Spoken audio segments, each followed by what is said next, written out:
Social justice is one of those terms that sounds really nice, but is it actually good?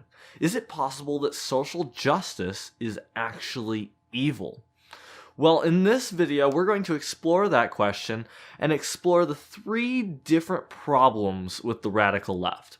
Now, this is not an exhaustive list of problems, but I think these 3 main issues are actually what cause the majority of the issues with the left. The first major issue with the radical left is their collectivism. You see, according to the left, the most important aspect about an individual is not actually their individual nature, but their group identity. To the left, it doesn't really matter that I am a unique individual with my own tastes, preferences, desires, ambitions. None of those things really matter as much as my group identity. So to the left, I am primarily a white straight male. I'm not here to say that group identity doesn't matter at all. You see, I am here to tell you that group identity is not the most important aspect of a person. As Martin Luther King Jr. said, we should judge people based on the content of their character rather than the color of their skin. The content of someone's character is an individual attribute. It has nothing to do with whether they are in a certain identity group.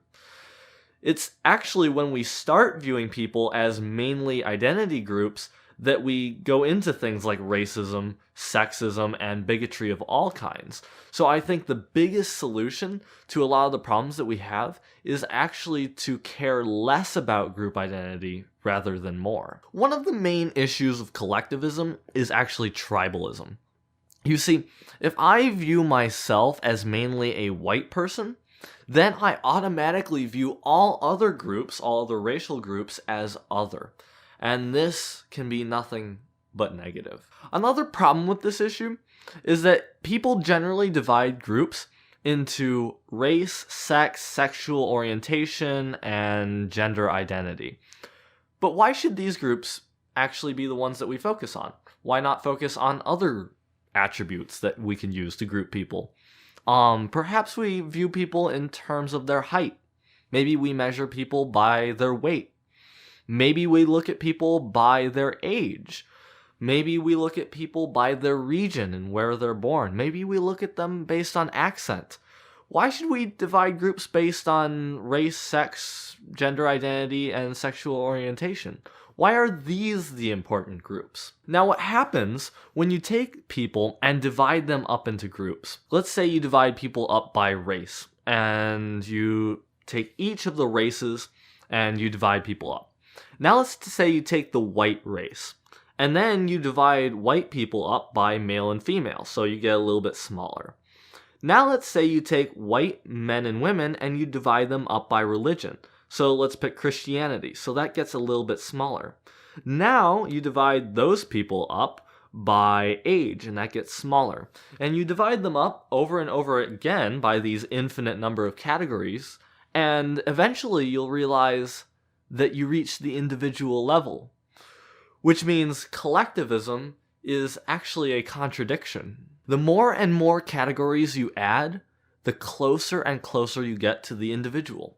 So, as I and other individualists will argue, individualism is the end goal of collectivism and is the way that we should view people by default. The second main problem with leftism and social justice is the idea that the society should generally be viewed in terms of power. This is very dangerous and destructive for a variety of ways. Think about with a romantic relationship. What happens when both people are constantly trying to get more and more power in the relationship? They're trying to one-up each other. Well, in those relationships, inevitably it becomes toxic, the people become resentful, they can't relax, they can't enjoy each other, and it eventually falls apart. You see, power dynamics, sometimes it is important to look at power, but generally it is very dangerous. Now, although it is important to look at power when it comes to giving people equality, the problem is that it's much like chemotherapy. Chemotherapy is a poison. Now, it has a specific use, and when you have cancer, it is extremely useful. But If you do not have cancer, using chemotherapy is very destructive, and if there is no good reason to use it, it should not be used. We don't just give ourselves chemotherapy because it's extremely destructive. This is the same thing when it comes to power. Sometimes it's necessary. Sometimes we should look at people who are oppressed and try to give them equality. But when we look at the world and we look at society purely in terms of power, it leads to nothing good.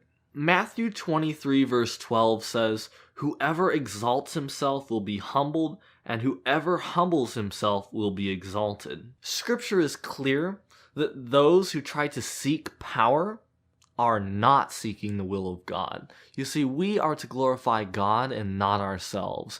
We are not supposed to raise ourselves up. We are supposed to humble ourselves to the point of a servant. The Christian message is not one about attaining power. We as Christians should not be focused on power. Another problem with this is that people don't always even want power. You see, not everyone wants to have control over other people. Oftentimes, people turn down high-powered positions because they don't want the responsibility. So why should we view the world in terms of only power? It makes no sense. It's wrong. Another problem with this is that there's no good way to measure power. People can disagree over which group has more power. For example, any debate over white privilege will show you this. The last and most important problem with viewing the world in terms of power is oftentimes truth is lost in this discussion. When we look at the world purely in terms of power, it becomes so easy to forget to look at it in terms of what is true. The third and final reason that makes social justice so evil is that groups with more power are seen as oppressors, and groups with less power are seen as victims. Moral virtue and vice is assigned to groups purely in terms of the amount of power they are perceived to have. It doesn't matter whether a group is actually good or actually evil, or individuals are actually good or evil. If an individual is a part of a group that has more power, they are assumed to be one of the oppressors and therefore morally culpable. This is a contradiction of what Jesus tells us. Matthew 25 verses 20 to 30 say, "And he who received the 5 talents came forward, bringing 5 talents more, saying, 'Master, you delivered to me 5 talents. Here I have made 5 talents more.' His master said to him, 'Well done, good and faithful servant. You have been faithful over little, I will set you over much. Enter into the joy of your master.' And he also who had the 2 talents came forward, saying, 'Master, you delivered me 2 talents. Here I have made 2 talents more.' His master said to him, 'Well done, good and faithful servant. You have been faithful over little, so I will set you over much. Enter into the joy of your master.' He also who had received the 1 talent came forward, saying, 'Master, I knew you to be a hard man, reaping where you did not sow and gathering where you scattered no seed. So I was afraid, and I went and hid your talent in the ground. Here, you have what is yours.' But his master answered him, 'You wicked and slothful servant. You knew that I reaped where I have not sown and gathered where I scattered no seed. Then you ought to have invested my money with the bankers, and at my coming I should have received what was my own with interest. So take the talent from him and give it to him who has the 10 talents. For to everyone who has will more be given, and he will have an abundance. But from the one who has not, even what he has will be taken away. And cast the worthless servant into the outer darkness. In that place there will be weeping and gnashing of teeth." Now this is a very harsh parable that tells us that just because someone has more does not mean that they are morally worse than someone who has less. In fact, in this parable, it is the rich person who is given more and told that they did a wonderful job, while the person who had little and did little was regarded as wicked. You see, individuals with less power aren't necessarily better. In fact, you could say that someone who is weak is actually less good than someone who is good but strong. Even though the strong person is capable of evil, someone who is capable of evil but chooses not to commit evil is actually better than someone who is weak. This view assumes that those who have success got their success off of the backs of oppressing those with little. People who view the world in terms of a zero-sum game are actually completely wrong. The world is not a zero-sum game. Just because I am successful doesn't mean you have to be unsuccessful.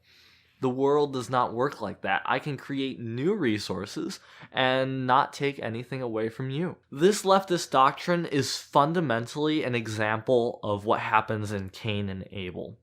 You see, in the story, Cain is jealous of his brother Abel. His brother Abel is everything that Cain should have been. Yet Cain kills him because he is jealous and envious of his success. This is the story that describes the left. They see people who are successful, people who are better, people who did the right thing and straightened themselves out, and instead of celebrating or trying to be like these individuals, they call them oppressors, become envious, and try to take what these individuals rightly earn for themselves. This is what makes leftism not compassionate but truly evil. This is the reason why so many people have been killed and slaughtered under leftism. And if we allow these doctrines to be taught in our schools, we are dooming our future. So the three main problems of leftism is number one, collectivism. Number two, the idea that society is to be viewed purely in terms of power. And number three, the idea that those who have much are oppressors to those who have little power. It is these three doctrines combined that cause leftism to be so destructive, and it is completely evil. Scripture leaves no room for leftism in this form. Now, if you are a member of the left, these criticisms apply to you only in as far as you accept these three beliefs. So that is all for this video. If you like this video and you want to see more breakdowns of different ideas, then definitely hit the subscribe button and comment below what kinds of videos you would like me to make. I am Matthew, and this is Kingdom in the Culture. Until next time, farewell.